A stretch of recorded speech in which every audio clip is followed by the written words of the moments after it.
सभी को सादर जय जिनेन्द्र। कल हमने देखा था आदान निक्षेपण समिति। आदान निक्षेपण उठाना और रखना। हम कहीं जाते हैं तो कोई ना कोई वस्तु उठाते हैं और उसको कहीं ना कहीं रखते हैं। तो इस समय हमें क्या सावधानियां बरतनी चाहिए? तो कल के वीडियो में हमने देखा था कोई भी वस्तु को खींचना नहीं चाहिए, घसीटना नहीं चाहिए। उसको एक स्थान से दूसरे स्थान पर रखते समय जीवाणुओं का शोधन करना चाहिए। इस प्रकार बहुत सारी सावधानियां हमने कल देखी थी। आज हम देखते हैं प्रतिष्ठापन समिति। संसार में प्रत्येक जीव भोजन करता है, उसका निस्तार करता है। निस्तार करते हैं मलमूत्र का क्षेपण करना है। यह अति आवश्यक क्रिया है। जैसे भोजन अति आवश्यक क्रिया है, उसी प्रकार से मल का निस्तारण करना भी अति आवश्यक क्रिया है। क्या मल का निस्तारण कहीं भी कर दें? सरकार भी कहती है नियमित स्थान पर नियमित स्थान पर मल का निस्तारण करने का निषेध करती है कि जहाँ लोग ज़्यादा जा रहे हैं, जहाँ लोग ज़्यादा रह रहे हैं, ऐसे स्थानों पर मल का निस्तारण नहीं करना चाहिए। कहते हैं कि नियत स्थान पर जहाँ पर मल का निस्तारण करने के लिए स्थान बनाया गया है, वहाँ पर मल का निस्तारण करना चाहिए। जाने जैन दर्शन क्या कहता है? जैन दर्शन की प्रतिष्ठापन समिति मुनि महाराज लोगों पर लागू होती है और मुनि महाराज अपनी प्रतिष्ठापन समिति का अर्थ ये नहीं कि केवल मल का ही निस्तारण करना है, क्योंकि जानवर भी मल का निस्तारण करता है, वो कहीं भी कर देता है। तो इसका अर्थ ये नहीं कि वह भी प्रतिष्ठापन समिति वाला हो गया। प्रतिष्ठापन समिति का अर्थ है कि मल के निस्तारण करते समय, मलमूत्र का क्षेपण करते समय जीव हिंसा ना हो, इस बात का विशेष ध्यान रखना प्रतिष्ठापन समिति है। यदि हमारे मल के निस्तारण करते समय जीव हिंसा हो रही है तो हम प्रतिष्ठापन समिति के अधिकारी नहीं है। जीवों की रक्षा करने के लिए मुनि महाराज लोग ऐसे शुष्क स्थान पर, सूखे स्थान पर या अचित स्थान पर अपने मलमूत्र का क्षेपण करते हैं जहां जीवों की हिंसा की संभावना न हो। ऐसे स्थान पर जाकर के भी वह अपनी पिचिका से उस स्थान का शोधन करते हैं, तब जाकर के मलमूत्र का क्षेपण करते हैं। देखें ऐसा स्थान कहाँ प्राप्त होता है? तो ऐसे स्थान के लिए कहा है, ऐसा स्थान जंगल में हो सकता है या हमने कोई ऐसा स्थान बना रखा है जहां पर जीवों की हिंसा ना हो या मल में जीव उत्पन्न ना हो। ऐसे स्थान पर मुनि महाराज लोग अपने मलमूत्र का क्षेपण करते हैं। इसे प्रतिष्ठापन समिति के नाम से जाना जाता है। वर्तमान में जहां शहरी जीवन चालू हो गया है, मुनि महाराज लोग शहर में जाते हैं। ऐसे स्थान पर मलमूत्र के क्षेपण की सुविधा बहुत कम होती है, क्योंकि जंगल शहरों से बहुत दूर हो गए हैं। जहां बीच में कोई कॉलोनी आ गई है तो 10 किलोमीटर 15 किलोमीटर जाने के बाद जंगल प्राप्त होता है। तो रोज शौच क्रिया करने के लिए 15 किलोमीटर जाना असंभव सा लगता है, या लघु शंका करने के लिए इतनी दूर जाना असंभव सा लगता है। तब समाज के कुछ बुद्धिवर्ग जीव या मुनि महाराज की सलाह से एक ऐसा स्थान बनवाते हैं जहां पर शौच क्रिया की जा सके और उसमें जीवों की उत्पत्ति ना हो।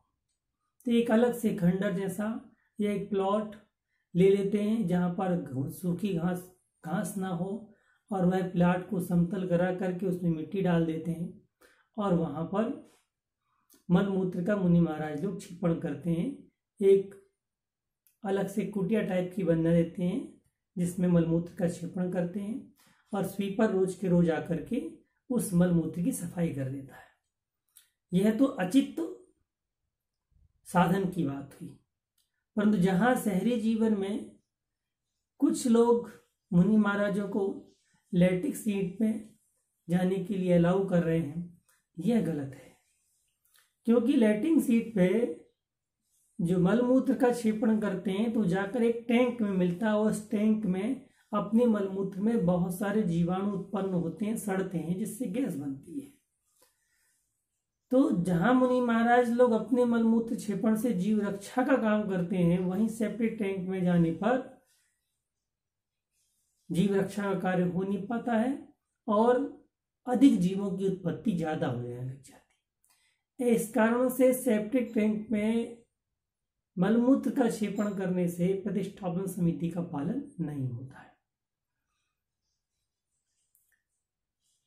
इसी प्रकार से गृहस्थ भी आजकल सेप्टिक टैंक में जाता है, मलमूत्र का क्षेपण करता है और जीव हिंसा होती है। तो मुनि महाराज तो जहां सूक्ष्म हिंसा और वादर हिंसा दोनों के त्यागी हैं, त्रस और स्थावर दोनों प्रकार की हिंसा के त्यागी हैं, और सेप्टिक टैंक में स्थावर के स्थान पर त्रस हिंसा की उत्पत्ति अधिक होती है, त्रस जीव अधिक उत्पन्न होते हैं और हिंसा भी उनकी अधिक होती है। और श्रावक, स्थावर और त्रस इन दो प्रकार के जीवों में से त्रस जीवों का त्यागी होता है, वह अणुवृत्ति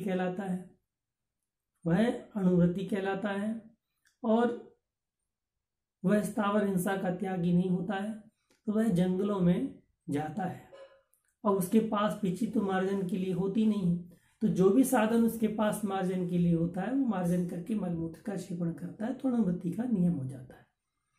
परंतु जो सामान्य श्रावक है, जिसने नियम नहीं ले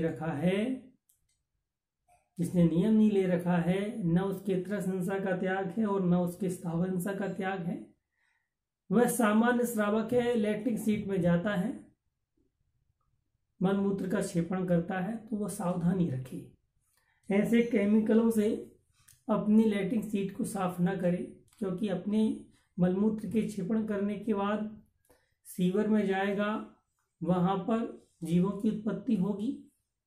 अब जीवों की उत्पत्ति तो हो गई, परंतु हम ऐसे केमिकलों का प्रयोग करके उस लैट्रिन सीट को यदि हम साफ करते हैं तो अधिक से अधिक जीवाणु वहां पर सेप्टिक टैंक में अथवा सीवर में जाकर के मरते हैं। तो हमें इस चीज का विशेष ध्यान रखना चाहिए। ऐसे स्थानों पर हमें मलमूत्र का क्षेपण करना चाहिए जहां पर जीवों की उत्पत्ति कम से कम हो। अब देखें, श्रावक है, सदा विहारी होता है, कभी भी कहीं भी चला जाता है, जबकि मुनि महाराज तो एक नियत विहारी है, नियत समय पर जाते हैं, विहार करते हैं। ये तो पता नहीं होता कि वो कहाँ विहार करते हैं, कब विहार करते हैं, परंतु विहार करने की एक सीमा है। ऐसे स्थानों पर विहार नहीं करते जहां उनकी चर्या का पालन नहीं होता है। परंतु श्रावक, जो सामान्य श्रावक है, वह हर जगह जाता है। अब ऐसी जगह जाने पर वह जैसे लघु शंका करने के लिए जाए तो उसको सावधानी रखनी चाहिए कि जहाँ मिट्टी का स्थान हो, जहाँ सूखा स्थान हो, वहां पर लघु शंका करे, यानी मूत्र का विसर्जन करना चाहिए। जहां पर हरी घास हो, गीला स्थान हो, किसी का निवास स्थान हो या घनी आबादी वाला स्थान हो या मलमूत्र क्षेपण करने के लिए वर्जित स्थान हो, ऐसे स्थानों पर जाकर के श्रावक को मूत्र विसर्जन या मल का विसर्जन नहीं करना चाहिए। इससे समाज में रेपुटेशन खराब होती है, समाज में सम्मान खराब होता है। तो एक सम्मानी व्यक्ति जो होता है वह एक नियत स्थान जहां पर बनाया गया है वहीं पर लघु शंका और दीर्घ शंका करता है। ये कहलाता है व्यक्तित्व के विकास का एक चरण। पर्सनालिटी डेवलपमेंट में इस बात का भी हमें ध्यान रखना चाहिए कि हम अपने मलमूत्र का क्षेपण कर रहे हैं तो किस स्थान पर करें। ऐसा नहीं कि 100 लोग खड़े हों और हम पीठ पीछे करके मलमूत्र का क्षेपण कर दें। अब वो 100 लोग जहाँ बैठे हुए हैं और हम थोड़ा दूर जाकर गंदगी करेंगे तो उसकी हवा, उससे जो कीटाणु उत्पन्न होंगे वो 100 लोगों को संक्रमित कर सकते हैं। इसलिए कुछ दूर जा कर के जहाँ हमें 100 लोगों की सुरक्षा भी हो जाए और हम दिखाई ना दें।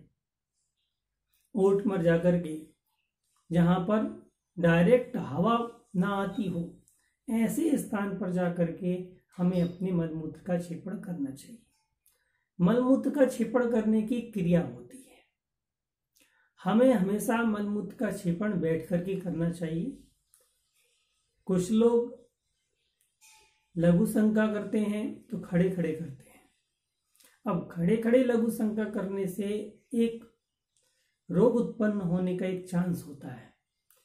पैरों में, घुटनों में दर्द होना चालू हो जाता है, क्योंकि लघु शंका करते समय शरीर से जब कोई मल बाहर निकलता है तो एकदम से उसमें गर्मी उत्पन्न होती है, एकदम से प्रेशर पड़ता है शरीर पर। वो प्रेशर पड़ता है तो हमारे घुटनों में या जहाँ जहाँ जोड़ होते हैं शरीर पर, वहाँ पर दर्द होना चालू हो जाता है। तो हम निवृत्त होने की, यानी लघु शंका करने की क्रिया होती है कि वो बैठ करके करें।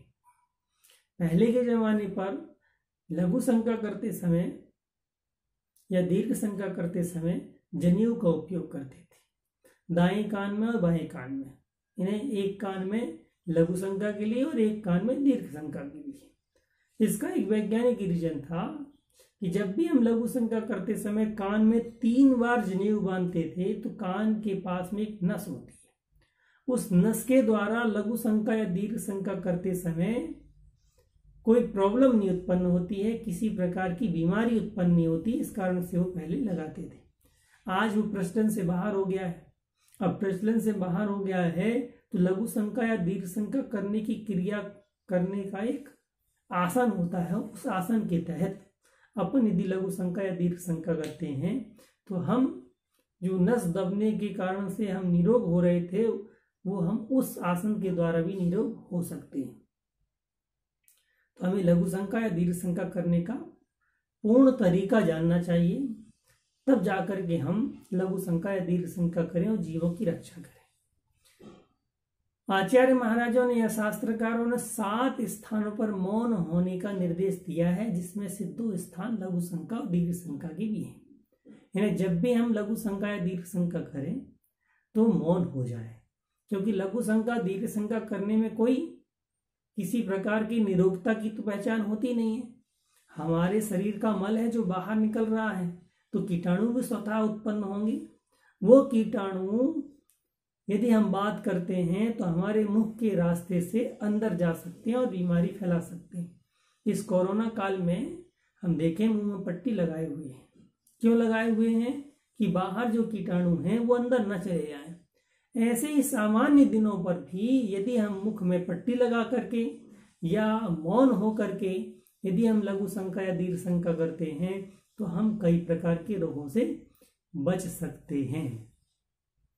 तो बंधुओं, प्रतिष्ठापन समिति जीवाणुओं की रक्षा करने का जहाँ विशेष साधन है, वहीं रोगों से बचने का भी साधन है। और साथ ही साथ हमारे लघु शंका या दीर्घ शंका करने से हमारे व्यक्तित्व में, हमारे रेपुटेशन में बहुत प्रभाव पड़ता है। समाज में रहन सहन करते समय यदि हम अपने शरीर से वायु भी विसर्जित करते हैं तो वह इस प्रकार से विसर्जित ना करें कि 4 लोगों के द्वारा हम हंसी के पात्र बने। या हम कहीं जाते हैं और मल विसर्जित करते हैं तो हम इस प्रकार की क्रिया के द्वारा दूसरों से हंसी के पात्र न बने। इस प्रकार का विशेष हमें ध्यान रखना चाहिए। अब ये बातें जो हैं ज़्यादा विस्तार से कहने की तो नहीं है, क्योंकि हर सभी व्यक्ति जानता है कि समाज में हम रहते हैं तो हमें किस प्रकार से व्यवहार करना चाहिए। तो मुनि महाराज जहाँ प्रतिष्ठापन समिति का पूर्णतः पालन करते हैं, हम भी प्रतिष्ठापन समिति का अंशतः पालन कर सकते हैं। जहाँ तक हो जीव हिंसा से हम भी अपने आप को बचा सकते हैं। एक बात और कहना चाहता हूँ, जैसे पार्क इत्यादि में हम जाते हैं या सड़क के किनारे जाते हैं तो बहुत सारे जीव उत्पन्न होते हैं। कई लोग सड़क के किनारों पर चींटियों को दाना डालते हैं। तो ये चींटियों को दाना डालने की क्या बात है? लोग कहते हैं चींटियों को दाना डालो, संपन्नता बढ़ेगी। तो बंधुओं, दाना डालने के लिए मना नहीं करता हूँ, परंतु आप जब सड़क के किनारे दाना डालते हैं तो चींटियां सड़क के किनारे आ जाती हैं और धीरे धीरे दाने की खुशबू से, यदि हम दोनों सड़क के दोनों किनारों में दाना डालेंगे तो इधर की चींटियां उधर, उधर की चींटियां इधर आएंगी सूंघ करके। इससे वाहनों के आवागमन में उन चींटियों का, उन जीव जंतुओं का मरण हो जाता है। इसलिए हमें ऐसे स्थान पर दाना डालना चाहिए जहां जीवों का, यानी लोगों का आवागमन या वाहनों का आवागमन ना हो, और ऐसे स्थान पर ही मलमूत्र का विसर्जन करना चाहिए जहां पर किसी प्रकार के जीव के बिल ना हो। पेड़ पौधों के नीचे हमें मलमूत्र का विसर्जन नहीं करना चाहिए। आप जानते ही हैं कि मलमूत्र का विसर्जन यदि पेड़ पौधों के नीचे हम करेंगे तो वही वायु अवशोषित होकर के पेड़ पौधे अवशोषित करेंगे और उसके द्वारा हमें अवशोषित कराएंगे, वही फल हमें प्राप्त होंगे। तो जब अपवित्र स्थान, जब पेड़ पौधों के नीचे हम अपवित्रता फैलाएंगे तो यदि उसकी जलवायु अपवित्र होगी तो हमें खाने के लिए जो वस्तु प्राप्त होगी या जलवायु प्राप्त होगी वह भी अपवित्र होगी। तो इसलिए हमें विशेष ध्यान रखना चाहिए कि हमें ऐसे नियत और स्वस्थ रहने की नियत स्थान पर मलमूत्र का विसर्जन करके स्वस्थ होने का अधिक से अधिक तरीका खोजना चाहिए। बोल महावीर।